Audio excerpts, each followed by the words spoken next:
आला हज़रत, आप सभी का वेलकम है, खैर मक़दम है। आज का जो इशू है इस पर एक प्रेस कॉन्फ्रेंस हो रहा है। हमारे यहाँ बैठे हुए हैं दाएं तरफ से सदरुल हक साहब, वो हमारे Delhi all India Imams Council का जनरल सेक्रेटरी है। मौलाना अब्दुल समद साहब है, ये हमारे नेशनल सेक्रेटरी है और ऑल इंडिया इमाम्स काउंसिल के। और मौलाना मोहम्मद अहमद बेग नकवी साहब है, ये ऑल इंडिया इमाम्स काउंसिल के प्रेसिडेंट है। और मैं Mohammad Minarul Sheikh, All India Imams Council का मैं भी नेशनल सेक्रेटरी। और ये हमारे इरशाद मुफ्ती इरशाद साहब, ये भी दिल्ली से ताल्लुक़ रखते हैं, तो ये हमारे बात करेंगे। अभी जो पहले तो मैं आप सबका वेलकम करता हूं और खुशामदीद कहता हूं कि आप हमारी दावत पर आए। अभी जो बड़ा अहम इशू जो हमारे मुल्क के अंदर चल रहा है वो ज्ञानवापी मस्जिद का है। ज्ञानवापी मस्जिद के ताल्लुक से बहुत सारी बातें तारीख में कही जाती हैं और बहुत से इल्ज़ामात और एतराज़ात और बहुत सी बेबुनियाद बातें तारीख में लिखी हुई हैं। उसी ज्ञानवापी मस्जिद के ताल्लुक से जो अभी इशू है पूरे मुल्क में गरमाया हुआ है और हम समझते हैं कि ये इशू मजहबी नहीं है बल्कि ये इशू सियासी है। और क्योंकि इससे जो अभी मौजूदा इक़्तिदार में बैठे हुए लोग हैं उनको इस तरह की सियासत बहुत भाती है और उनके लिए साजगार होती है, इसीलिए वो इस तरह के मुद्दे गर्मा गर्मा कर अपनी सियासी रोटियां सेकते रहते हैं। बहुत दिनों से उनका ये शियार और उनका अपना ये तरीक़ाकार और स्ट्रैटेजी रही है। पहले बाबरी मस्जिद को मुद्दा बनाया और उसका जो हश्र हुआ, अदालत ये मान रही है कि वहाँ कोई मंदिर नहीं था, मंदिर तोड़कर मस्जिद नहीं बनाई गई, लेकिन इसके बावजूद भी फैसला जो आया वो यकीनन हिंदुस्तान का जो डेमोक्रेटिक सिस्टम है उसकी पेशानी पर एक कलंक है। उस मुद्दे के बाद अब दूसरा मुद्दा काशी विश्वनाथ मस्जिद, ये काशी विश्वनाथ मंदिर और उसके बाद उसी से मिली हुई जो ज्ञानवापी मस्जिद है। ज्ञानवापी के बारे में ये कहना कि साहब ये मंदिर था, विश्वनाथ मंदिर का हिस्सा था और मंदिर तोड़कर उसके बाद मस्जिद बनाई गई, ये गैर तारीखी हकीकत है। कभी भी मंदिर नहीं तोड़ा गया, वो मस्जिद थी। औरंगजेब आलमगीर पर यह इल्ज़ाम आता है कि साहब उन्होंने मंदिर तोड़कर मस्जिद बनाई। उन्होंने मस्जिद बनाई ही नहीं, मस्जिद ऑलरेडी वो पहले से मौजूद थी। मस्जिद वो शर्की दौर से, शाहान शर्की जो शिराज हिंद कहा जाता है, जौनपुर में जब रियासत थी, ये 13वीं शताब्दी में, औरंगजेब आलमगीर तो बहुत बाद के हैं, ये 17वीं शताब्दी के हैं। 13वीं और 14वीं शताब्दी में जब वहाँ शाहान शर्की की हुकूमत थी तो उस जमाने के कादी सदरुस्सुदूर नाम के हुए हैं जो इधर के गवर्नर थे, उन्होंने ये मस्जिद तामीर की थी और मंदिर तोड़कर मस्जिद नहीं बनाई। किसने बनाई थी सर? जी, किन्होंने बनाई थी आपकी? ये कादी सदरुस्सुदूर, ये शाहान शर्की की तरफ से इधर के गवर्नर थे बनारस की तरफ के, तो उन्होंने ये मस्जिद बनाई थी और खाली जमीन पर बनाई थी।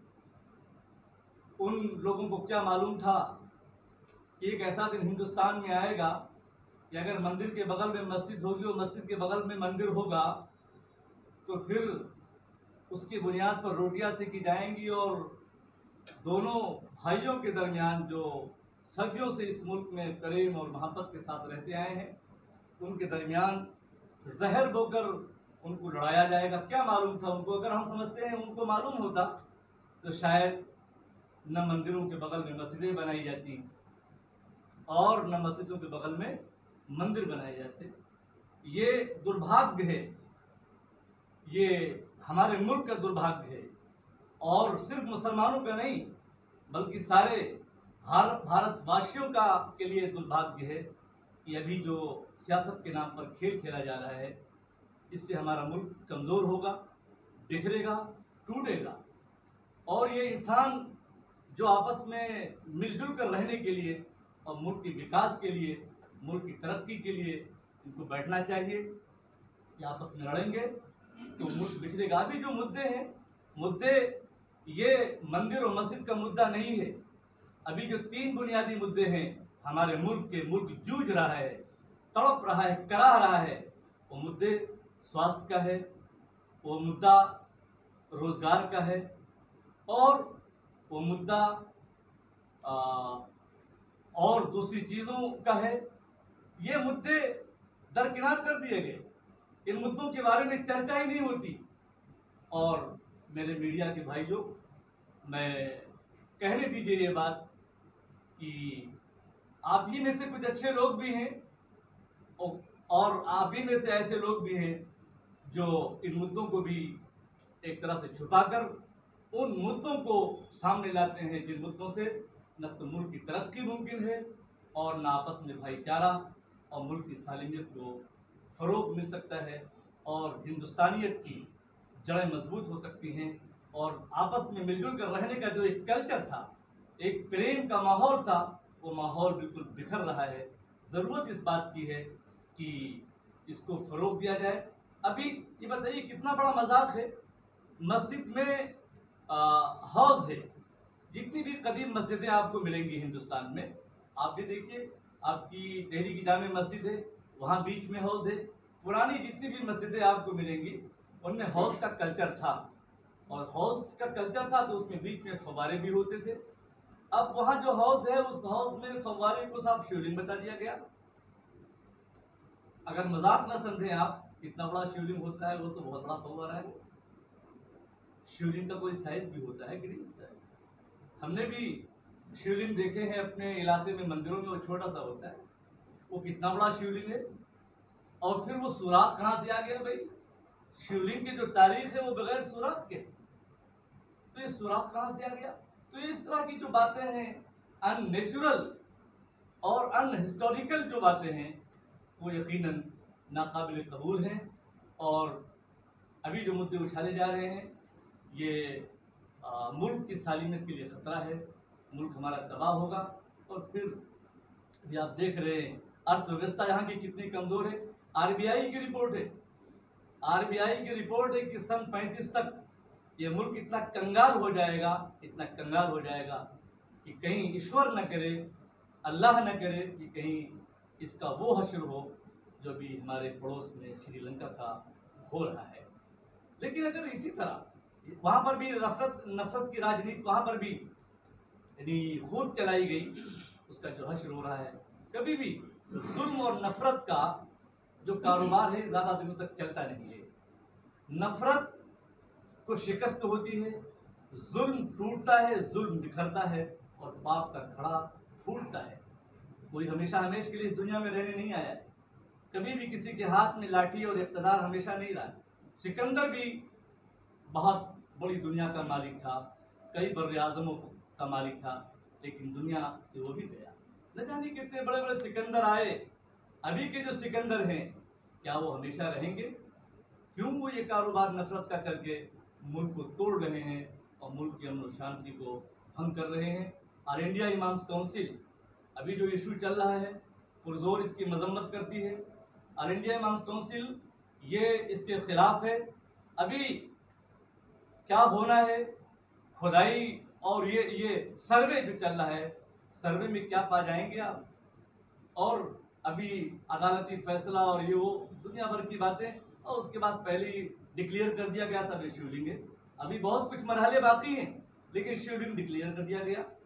कैसे आपने बगैर किसी तहकीक के और बगैर किसी उसके 2 ही 3 दिन में आपने कमेटी बनाई, कमेटी बना के उसके बाद ये सब सारा मसला यानी तय कर लिया कि साहब ये है, ये है, ये है और ये था। ये सब तो ड्रामा है।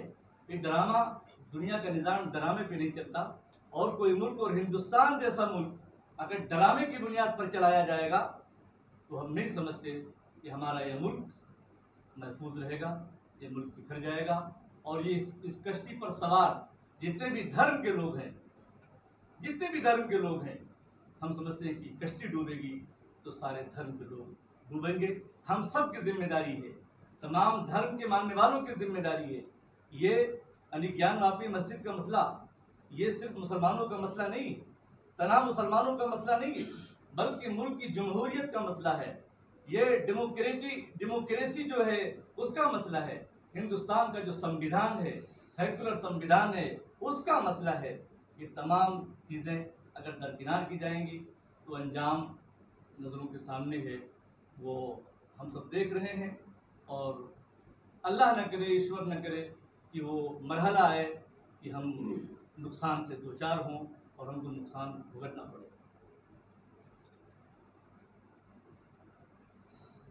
ऑल इंडिया इमाम काउंसिल किस तरीके से कदम उठाने वाली है ज्ञानव्यापी मस्जिद को लेकर के, क्योंकि मथुरा की ईदगाह शाही मस्जिद पर भी सवाल उठा दिए, कुतुब मीनार मस्जिद पर सवाल उठा दिए, जामा मस्जिद पर सवाल उठाए जा रहे हैं। आप लोग किस तरीके से कदम उठाने वाले हैं जो मुद्दों को जन्म दिया जा रहा है? भाई, ऑल इंडिया इमाम काउंसिल संविधान के दायरे में रहकर काम करने वाली एक तंजीम और ऑर्गेनाइजेशन है। गैर संविधानिक कदम इमाम काउंसिल कभी नहीं उठाएगी। ये कलम हमारा है, आप इसको अपनी ताकत की बदौलत, हम अकेले हैं, आप 4-6 लोग हैं तो छीन लेंगे, आप छीन ले जाइए। अब हम क्या कर सकते हैं? हमारे पास जो रास्ता है लीगल और कानूनी वो हम करेंगे। तो जो आप बता रहे हैं कि साहब वो मथुरा की ईदगाह का मसला है, और साहब ताजमहल भी है और कुतुब मीनार भी है, और अभी ये जामे मस्जिद दिल्ली की है, और लखनऊ में वो टीला शाह मस्जिद भी है, और न जाने एक लंबी फहरिस्त है, 30,000 मस्जिदें फहरिस्त में है। तो ठीक है, आप आज ताकत में हैं, आप ले लीजिए। कल आप ये कायनात और ये जो संसार है, ये आपकी बनाया हुआ संसार नहीं है। इस संसार का मालिक कोई और है। ये जागीर नहीं है किसी की, और ना तख्त और ताज किसी की जागीर है, किसी की नहीं जागीर है। आज आप ले लेंगे, कल कोई दूसरे लोग आएंगे, वो अपने हिसाब से काम करेंगे। हमको अपने हिसाब से, हमारे पास जो ताकत है संविधान है, हम संविधान पर यकीन रखने वाले लोग हैं, हम काम करेंगे उसी के मुताबिक। कल इस पूरे मामले में जमीयत उलमा ने भी एक अपील 3 नुक्तों पर जारी की है। उसके अलावा हंगामी इजलास मुस्लिम पर्सनल लॉ बोर्ड ने भी इस पर बुलाया था। तो मैं ये जानना चाहता हूँ कि उन दोनों की जो राय है, जो नज़रियात हैं, वो इस पूरे मामले को लेकर दोनों के अलग हैं, बरक्स हैं एक दूसरे से। इमाम काउंसिल का जो इसमें राय है वो किसके साथ सहमति जताती है, जमीयत उलमा या फिर मुस्लिम पर्सनल लॉ बोर्ड? क्योंकि वो कहते हैं कि सड़क पर नहीं उतरना है जमीयत उलमा, उसके अलावा मुस्लिम पर्सनल लॉ बोर्ड कहता है कि मुसलमानों को सड़क पर उतरना होगा, एक जन आंदोलन करना होगा। आप क्या कहते हैं?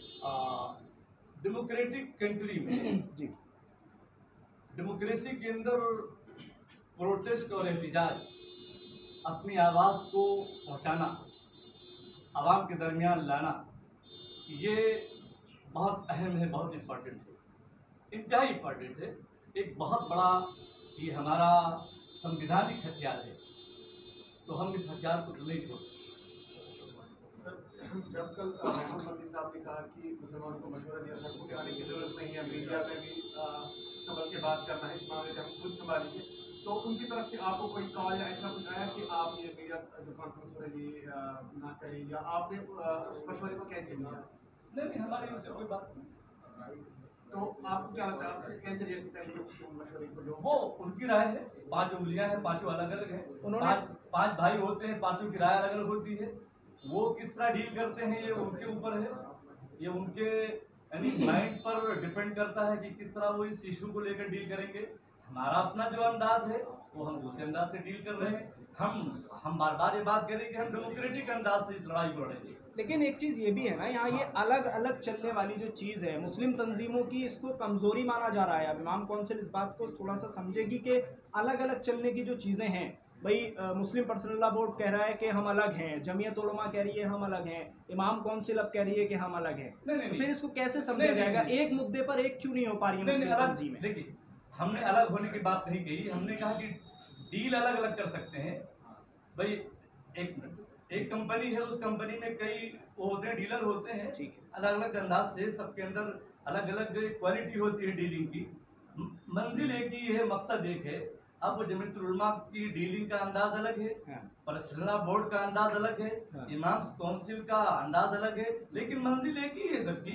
इस इशू को लेकर सब फिक्रमंद हैं कि इस इशू को हल किया जाए और नफरत का बीज न बोया जाए, नफरत की खाई न खोदी जाए कि जिससे मुल्क हमारा कमजोर हो। आपको उनकी बात में कोई वजन दिखता है जो उन्होंने कहा कि सड़कों पे आने की जरूरत नहीं? ये तो आप उनसे पूछें, ज्यादा अच्छा है कि आपकी बात में कितना वजन है। अच्छा, उन्होंने ये भी बोला है कि टीवी देखिए, डिबेट पे ना हम जाएं। किसी के वजन और बेवजन का हम कौन होते हैं हफ्तार के साथ हम तौले नापे कि उनका कितना किलो वजन है, वो तो वही बताएंगे। इमाम साहब, आवाम बता, एक मिनट प्लीज, आवाम बताएगी, दूसरे और स्कॉलर्स बताएंगे। जी क्या है जी इमाम साहब, एक चीज़ और कही गई है, शायद इसमें आप बताएं कि क्या है और होना चाहिए या नहीं होना चाहिए। जमीयत उलमा ने ये भी अपील की है कि जो टीवी डिबेट में मुस्लिम स्कॉलर्स के नाम पर जाते हैं और वहाँ टीवी डिबेट में जो कुछ होता है, अभी हालिया दिनों की अगर बात कर ली जाए तो कल परसों किस तरह से हंगामा हुआ है, बाकायदा टीवी डिबेट से भी भगाया जा रहा है और ये सब चीज़ें हो रही हैं, तो कहीं ना कहीं मुसलमानों की एक रुसवाई का सबब बन रही हैं ये तमाम चीज़ें। तो इस पर रोक लगाने की बात कही गई है, तो आप सहमत हैं इस बात से कि रोक लगनी चाहिए? इस तरह के जो हसास इशू हैं, मौज़ूआत हैं, उन पर टीवी डिबेट में मुसलमान ना जाएं, मानते हैं आप? डिबेट में जाने पर तो पाबंदी नहीं लगाई जा सकती है, डेमोक्रेटिक कंट्री है, इसमें हर एक को अधिकार है। लेकिन हाँ, जब सिपाही मैदान में जाए तो तैयारी करनी